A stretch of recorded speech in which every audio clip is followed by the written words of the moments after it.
The threat was clear: pay up or be driven out.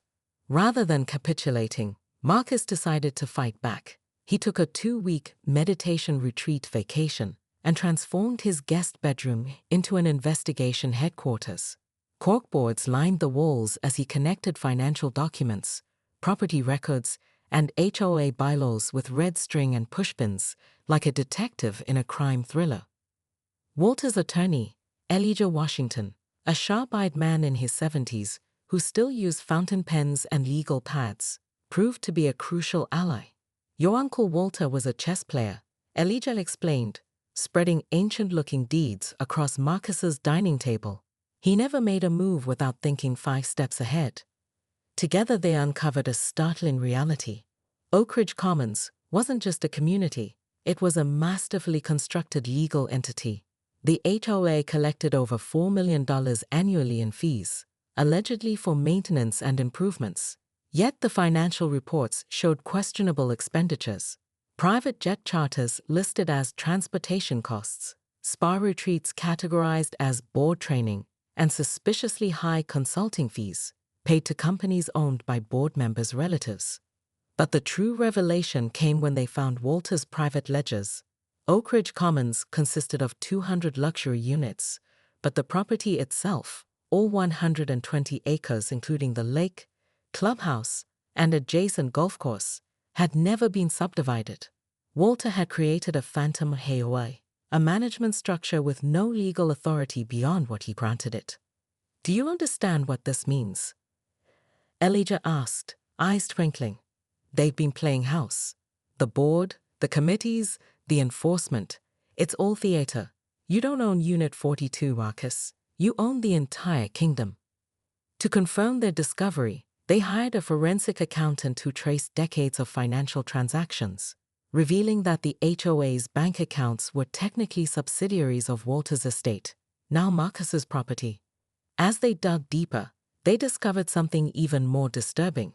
Diane and the board had been systematically targeting residents they deemed undesirable, raising their fees, issuing violations, and essentially forcing them to sell their units back to the HOA at below-market rates. This isn't just unfair, Marcus realized. It's predatory. Marcus chose the annual Oak Ridge Commons Governance Gala for his revelation, an opulent affair where board members congratulated themselves over champagne and caviar paid for by residents' fees. He arrived in an impeccable tuxedo, Elijah at his side with a briefcase handcuffed to his wrist like a Cold War spy. Diane was in the middle of announcing another round of community improvement fee increases when Marcus clinked his glass with a fork, the crystalline sound cutting through the room. "Before we vote on these increases," he said pleasantly, "I believe there's a procedural matter we should address." Diane's smile faltered. "The agenda has been set, Mr. Chen." "Actually," Marcus continued, stepping forward, "according to the actual legal documents governing Oak Ridge Commons, all financial decisions require approval from the property owner." He paused as Elijah began distributing leather portfolios to each stunned board member. "Which, as these documents confirm, is me."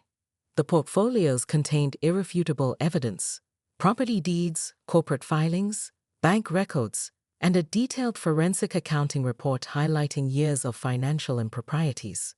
"This is outrageous," Diane sputtered, her face flushing crimson. "This community has been self-governed for 20 years. "An illusion my uncle allowed," Marcus replied calmly. "The HOA exists solely as a management entity, with authority granted by the property owner. The residents don't own their units. They own exclusive lifetime leases, transferable upon sale. It's all very clever legal footwork." The room erupted. Some board members tried to flee. Others frantically paged through the documents. One actually fainted. Marcus Chen stood frozen in his apartment hallway, staring at the certified letter in his trembling hands. His great-uncle Walter, a man he'd met only a handful of times, had left him the entirety of Oak Ridge Commons. The attorney's letter included a single key with an address engraved on the fob: Unit 42, Sycamore Lane. "This has to be some kind of mistake," Marcus muttered, running his fingers through his disheveled hair. Walter had been eccentric to say the least. a leather-faced old man who collected antique locks and spoke about property values the way most people discuss the weather. Their last meeting had ended with Walter cryptically telling him, "Keep your eyes open, boy. Not everything is as it seems in this world." 3 days later, Marcus pulled up to the imposing stone entrance of Oakridge Commons, a gated community that seemed plucked from a luxury real estate magazine. The security guard checked his name against a list, raised an eyebrow, and waved him through with unexpected deference. Unit 42 turned out to be a stunning townhouse with vaulted ceilings and a view of the community's pristine lake. As Marcus explored his new home, the doorbell rang. Outside stood Diane Harrington, a perfectly coiffed woman in her 50s, wearing a blazer with an HOA president pin, flanked by 2 board members. "Welcome to Oakridge Commons," she said with a smile that didn't reach her eyes. "We've prepared your welcome packet. The rules are extensive, but I'm sure someone like you," her gaze flicked to his worn jeans and vintage t-shirt, "will adapt quickly." She handed him a leather-bound book thick enough to stop a bullet. "The annual HOA gala is this weekend. Attendance is mandatory. Black tie, of course." With that, she pivoted on her designer heels and left. That night, as Marcus unpacked his modest belongings in the cavernous master bedroom, he found a sealed envelope taped to the bottom of a drawer. Inside was a handwritten note in his great-uncle's shaky script. "The real inheritance isn't what you think. Patience, my boy." 6 months into his new life at Oakridge Commons, Marcus had become an expert at navigating the HOA's labyrinthine rules. His garbage bins were never visible from the street. His hedges were trimmed to exactly 42 inches. He even endured the monthly community character assessments, where Diane and her committee measured his grass with rulers and inspected his windows for unauthorized treatments. Then came the promotion that changed everything. After creating a revolutionary algorithm that saved his tech company millions, Marcus was elevated to Chief Innovation Officer with a salary that made his eyes water. The news made the front page of the business section, complete with his address at Oakridge Commons. The changes in his life were subtle at first. He replaced his decade-old sedan with a Tesla. He hired a personal chef for Friday dinner parties. He renovated his kitchen, meticulously following HOA protocols for each cabinet handle and tile. The surveillance began almost immediately. Drone cameras inspecting the roof seemed to linger over his patio during parties. His visitors were stopped and questioned at the gate. His mail arrived mysteriously opened and resealed. Then came the letter. "Dear Mr. Chen," it read on heavy HOA letterhead. "It has come to our attention that your income now significantly exceeds the community average. According to Section 47.3 of the Extraordinary Resource Utilization Clause, residents of higher income brackets must contribute proportionally to community resources.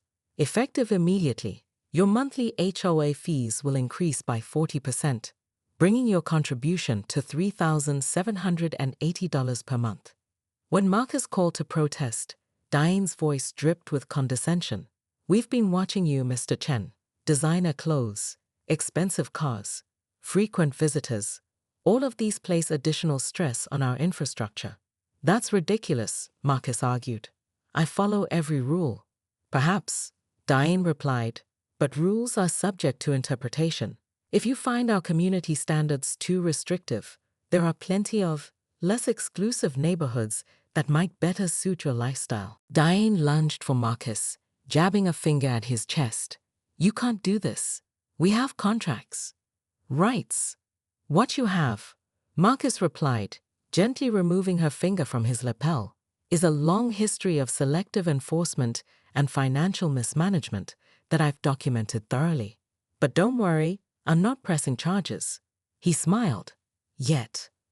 He turned to address the shocked residents. "Effective immediately, all recent fee increases are suspended, a full financial audit will be conducted, and a new, transparent governance structure will be implemented. And Ms. Harrington and her executive committee are hereby removed from their positions." Security guards, who, it turned out, were actually employed by the property rather than the HOA, escorted the protesting board members from the podium. "Oh, And one more thing, Marcus added as Diane was led away. You might want to pack up your office. I'll need it Monday morning. In the months that followed, Oak Ridge Commons became a laboratory for a new kind of community governance. Marcus hired urban planning experts, community organizers, and legal ethicists to create a truly equitable system. The transformation wasn't without challenges. Several former board members filed lawsuits that were quickly dismissed when faced with the mountain of evidence against them. Diane led a faction of residents in protest, but their numbers dwindled as the benefits of the new system became apparent. Marcus established a genuine cooperative structure where residents gained actual equity in their units rather than just transferable leases. Fees were standardized based on square footage alone, reducing costs for most residents by over 30%. The intimidating rulebook was replaced with reasonable guidelines developed through community consensus. The community's extensive reserve funds, previously earmarked for a third swimming pool and executive boardroom, were redirected to substantive improvements. Solar panels that reduced everyone's electricity costs, a farm-to-table community garden program, and scholarship funds for service workers' children. The biggest surprise came 6 months after the gala showdown. Marcus invited residents to an open house at the newly renovated community center. Inside, the walls displayed detailed plans for Oak Ridge Commons 2.0, an expansion that would include affordable housing units, multi-generational living spaces, and innovative sustainable design elements. But won't that reduce our property values? Asked a concerned resident, echoing the former board's constant refrain. Actually, no, Marcus explained. Diverse, thoughtfully designed communities consistently outperform homogeneous ones in long-term value. But more importantly, they're better places to live. The true revelation of Marcus's character came when he unveiled the final element of his plan. He had created a legal framework to transition Oak Ridge Commons to true resident ownership over 5 years, with himself retaining only a single unit, his beloved number 42. My uncle built something extraordinary, Marcus told the assembled residents, but he hid its true potential behind walls of exclusivity and fear. We have the opportunity to create something revolutionary, a community that's both beautiful and accessible, exclusive and welcoming. As the residents applauded, Marcus's phone buzzed with a text from Elijah. Walter would be proud.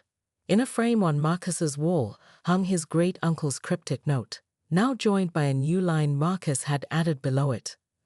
The real inheritance wasn't the property. It was the chance to build something better.